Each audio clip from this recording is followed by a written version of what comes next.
Hi guys, and welcome back to Jojosdojo. Today we're going to be unboxing a jumping box. Now we've opened the box, let's get building a jumping frog. Don't forget to follow the instructions and build till done. You may need an adult to help with some parts. You will need a small screwdriver and 2 batteries to get this done.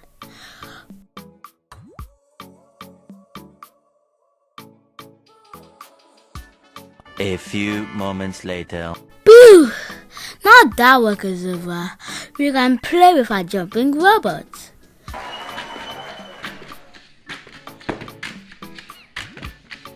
Good job to me.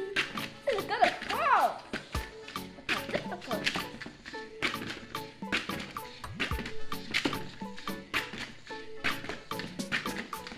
Can you stop jumping that way?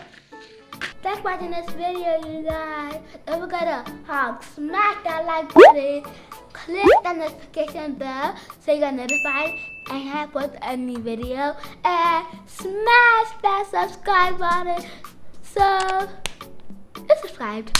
That was me. Bye. That's all, folks.